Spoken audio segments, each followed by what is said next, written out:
nossos olhos ganharão nova luz com a tua presença, Jesus. Oi pessoal, tudo bem? Estamos de volta com o nosso programa Na Trilha das Escrituras.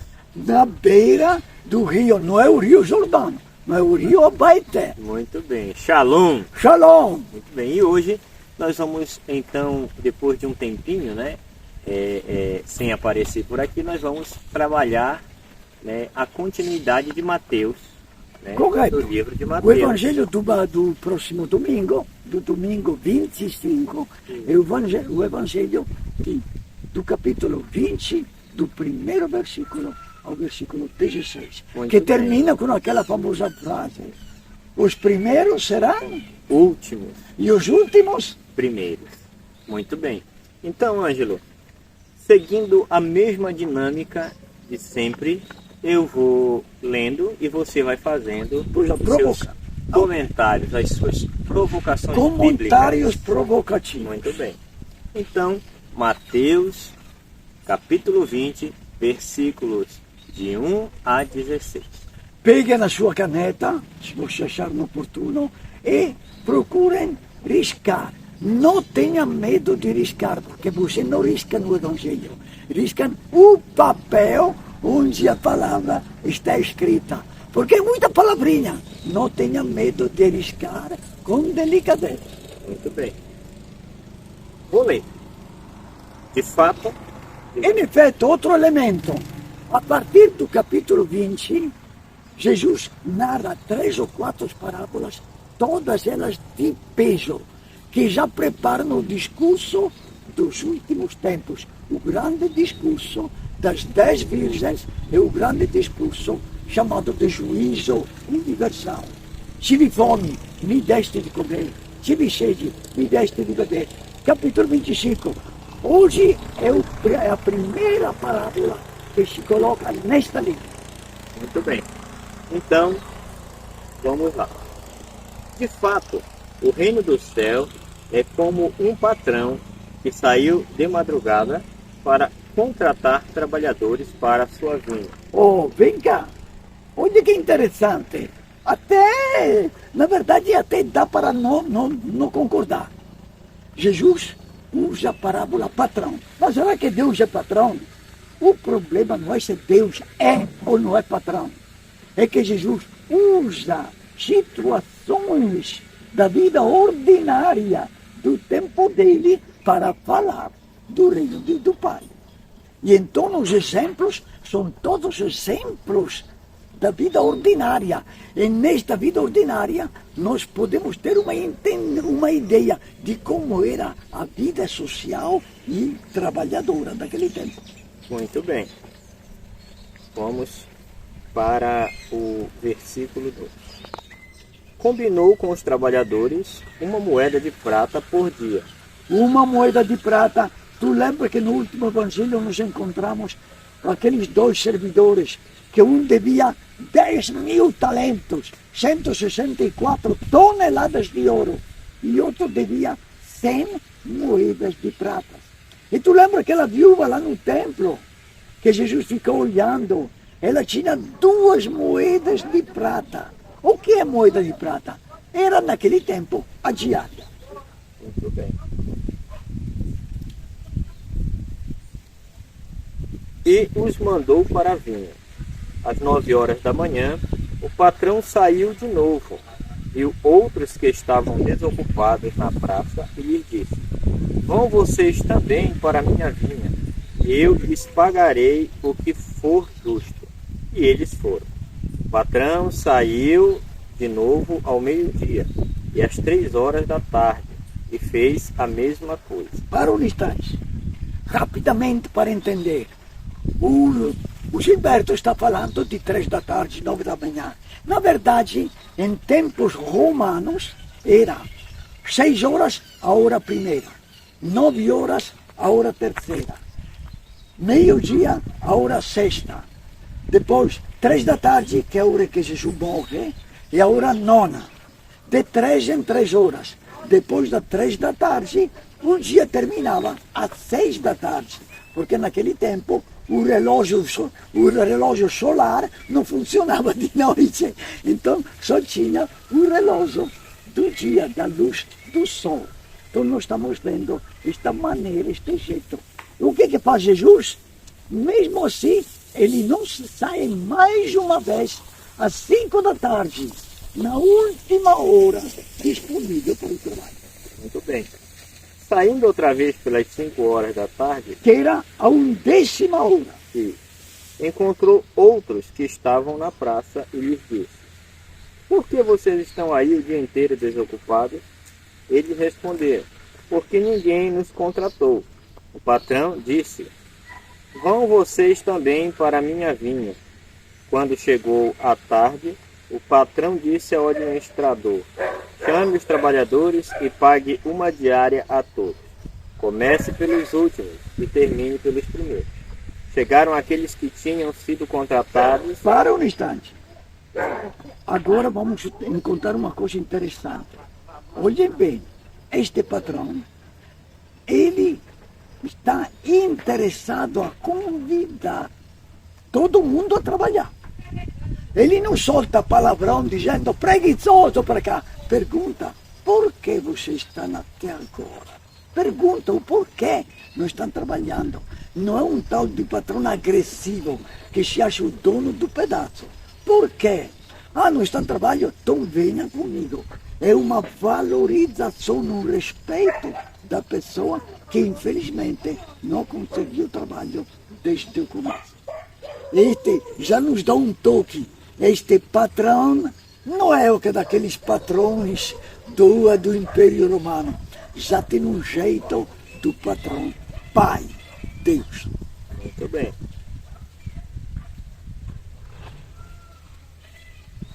Chegaram aqueles que tinham sido contratados pelas 5 da tarde, e cada um recebeu uma moeda de prata. Em seguida, chegaram os que foram contratados primeiro, e pensavam que iam receber mais. No entanto, cada um deles recebeu também uma moeda de prata.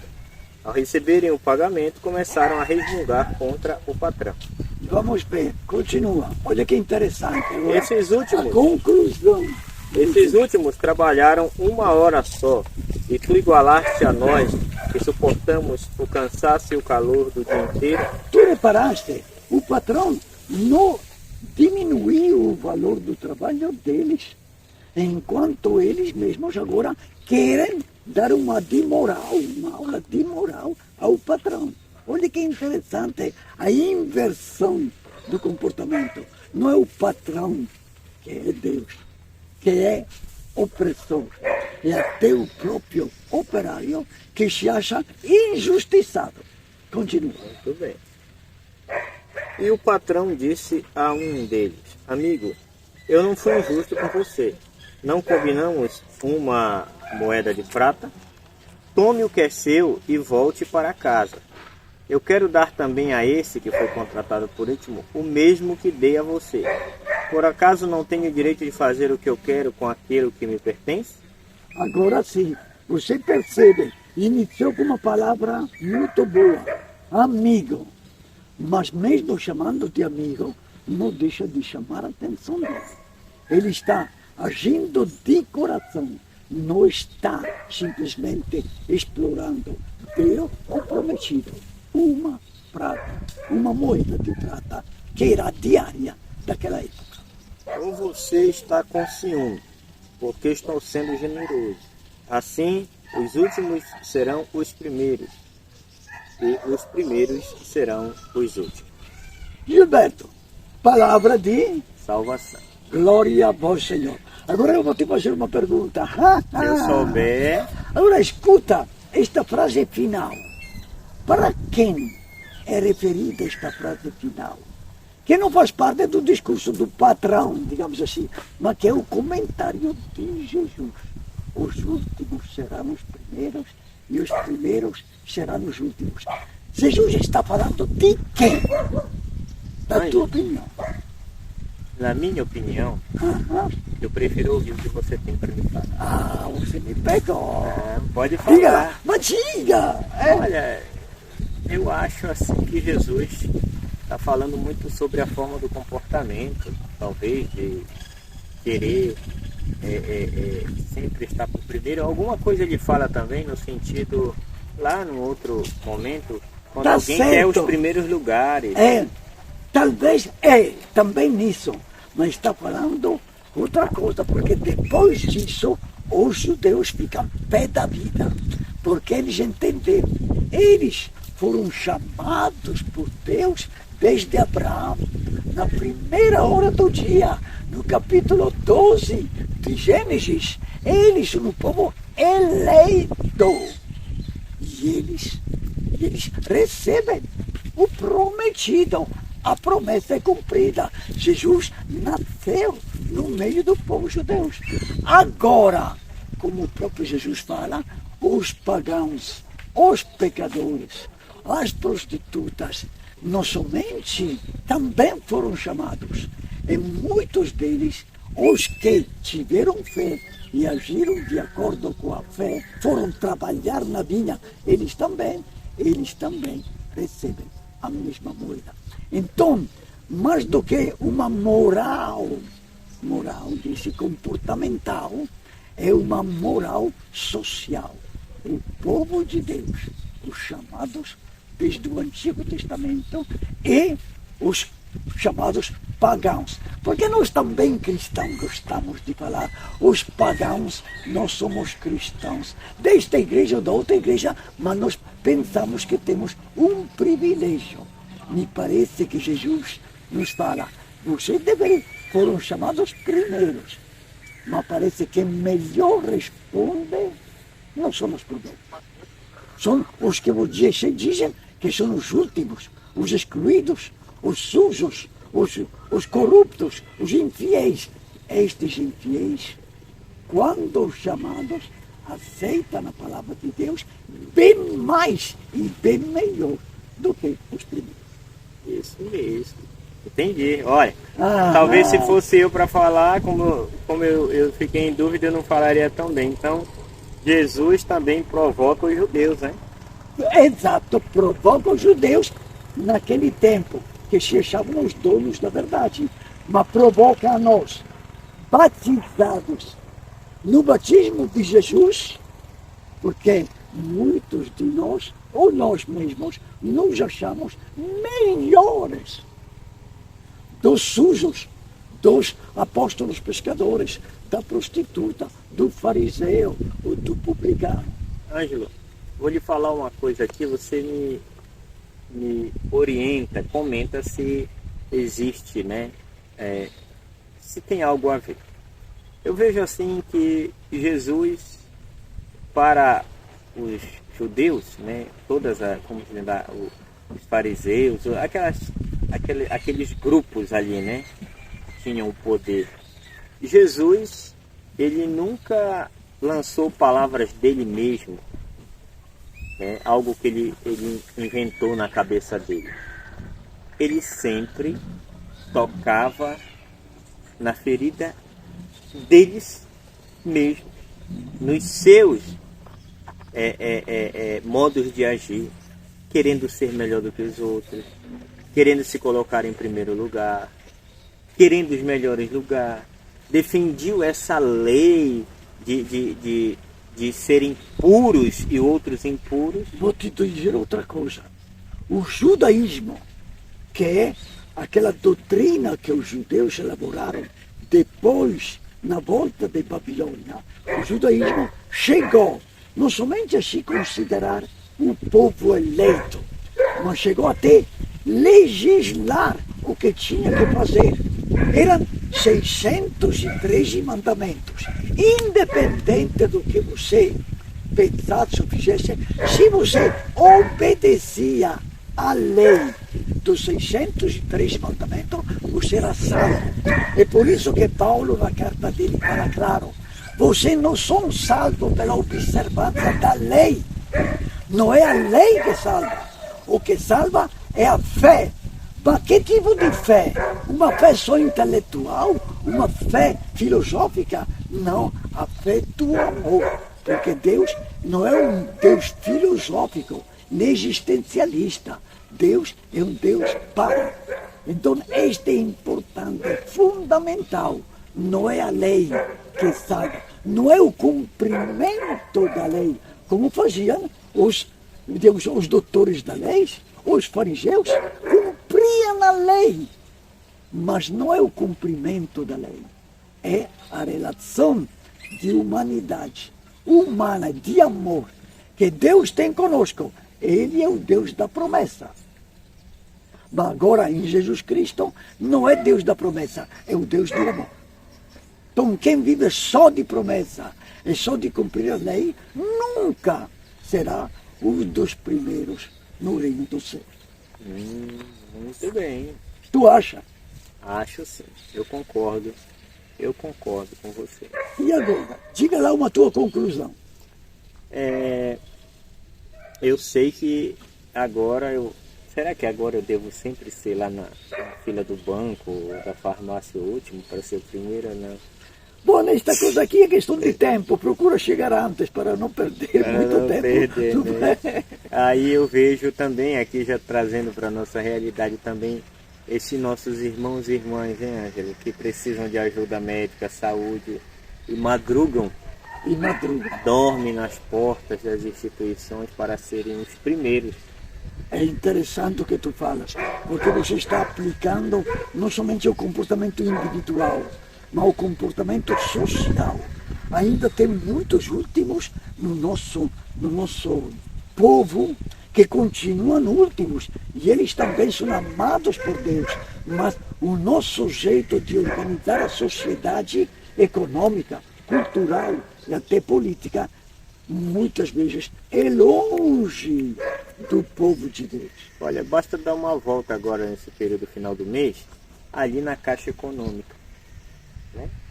A gente vê que as pessoas vão lá atrás de um auxílio que o governo está dando, oferecendo, e lá dentro estão todo mundo engravatado no seu ar-condicionado, no ambiente, mas o tanto de gente que fica do lado de fora e põe lenço, põe sombrinha, põe papelão, põe jornal para se proteger desse sol que não perdoa ninguém. Parece que tem um sol para cada ser humano aqui, né? Em outros lugares aí eu vejo os pessoal reclamando também. Mas, e lá eles têm que se virar para pegar essa ajuda. E a saúde? E a saúde, né, acaba sendo comprometida, porque, olha, nós estamos chegando também num período de final de ano em que sempre acontece essa questão desse rotavírus e tudo mais. É gripe, é garganta, e as pessoas sofrem bastante. Ganha por um lado, mas perde ainda por mais outro. neste período de mudanças climáticas que estão acontecendo a nível planetário. Como o Ângelo disse, existem muitos últimos ainda. Muitos últimos, e tem poucos privilegiados. Não precisa nem de privilégio, precisa apenas de humanidade, né? Aquele patrão teve humanidade, ele cumpriu o acordo. E chega uma hora, talvez que eu penso até que ele já estava se aborrecendo, quando ele diz: por acaso eu não posso fazer o que eu quiser com o que me pertence? Agora, se ele promete uma moeda para esse de manhã e uma para aquele, mas na hora de pagar, paga aquele com uma moeda e esse paga com meia moeda, com alguns centavos lá, aí ele estaria errado. Injusto. Então, assim é Deus. Deus, ele cumpre a promessa, ele cumpre o que tem para acontecer na nossa vida. Me permite um comentário um pouco mais humorado. Sim. Mas este patrão, este Deus que chama, é um pouco cínico. Bem que poderia ele chamar primeiro os que foram primeiros e dar a moeda para eles, diária. E pode ir. E depois poder ir. E depois aos outros também. Sem que os primeiros fiquem lá olhando. Não é? Ele foi tão cínico que primeiro chamou os últimos e deu a diária. E os primeiros ficaram lá nós vamos ganhar mais, ambiciosos de querer ganhar mais. Depois os penúltimos, da certa hora. E quando chegaram os últimos, ficaram com raiva, claro. Mas parece que Deus gosta de brincar com a gente. Né? É isso. No amor dele, Deus gosta de brincar com a gente. Só que o nosso coração, sempre um coração muito de dor de cotovelo. Não é dor de cotovelo, mas Deus não tem dor de cotovelo. Mas Mateus, que escreveu, e Jesus que contou a parábola, ele contou a parábola de uma maneira muito esperta, para nos ajudar a perceber que não somente aqueles trabalhadores da primeira hora, que nós também, cristãos da última hora ou da primeira hora, muitas vezes temos o mesmo dor de cotovelo. É isso mesmo. Então, minha gente, a gente pôde contribuir um pouquinho. Ângelo, você tem considerações finais? Considerações neste sentido, que este mesmo capítulo, esta mesma parábola, repito, será uma daquelas parábolas que nos preparam a escutar a última parábola. Tive fome, me deste de comer. Tive sede, me deste de beber. Estava cansado, me deste onde descansar. Jesus, Mateus, a catequese de Mateus, a partir deste capítulo 20 até o 25, nos acompanha com estes discursos cada vez mais exigentes. Muito bem.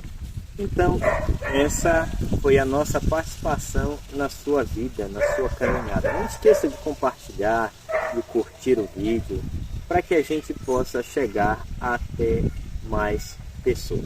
Viu? Fique com Deus, um abençoado aprendizado. Shalom, feliz vida boa para todos nós. Boa em Deus. Amém.